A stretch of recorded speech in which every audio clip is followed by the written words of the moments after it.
These are the top 10 regression manhwa you need to read right now. 1. Absolute Regression.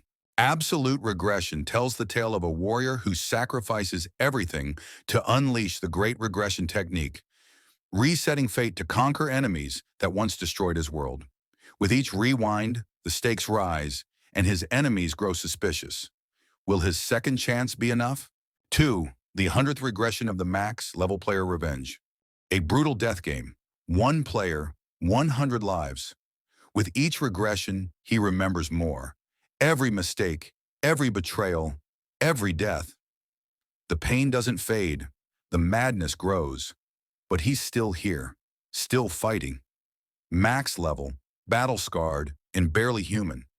He's not chasing glory anymore. He just wants to end it. Escape. Freedom. One final win.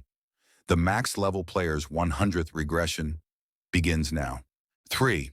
Reincarnation of the suicidal battle god Doombreaker. He was humanity's last hope, and he failed.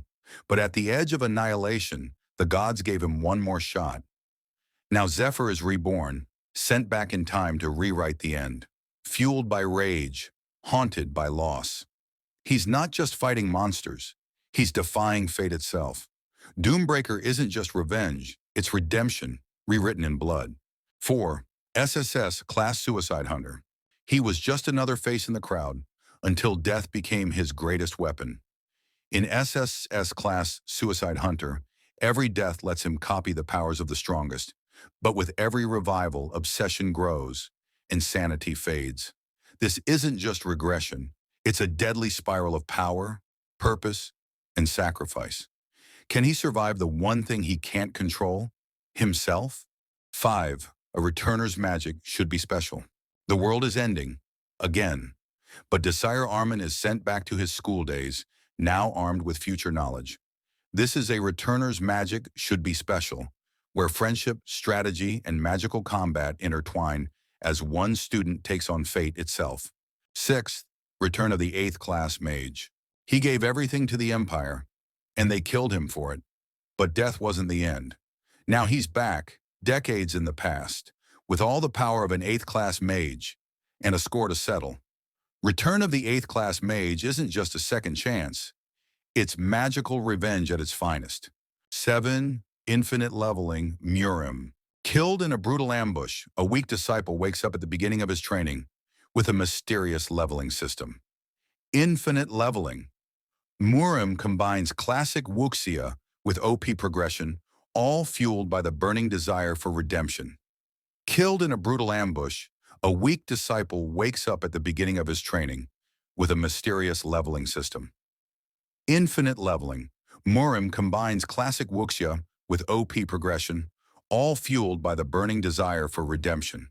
8. Revenge of the Iron-Blooded Swordhound.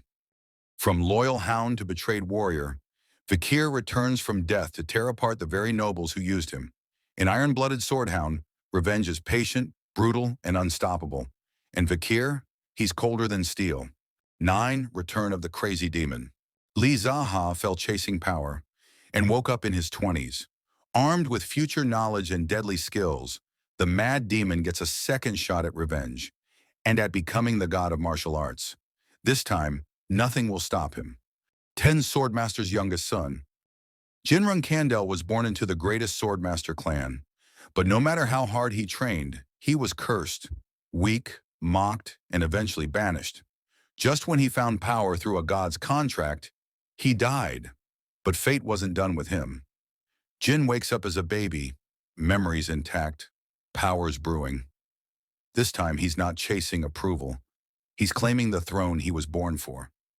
The youngest son is about to become the deadliest swordmaster the world has ever seen.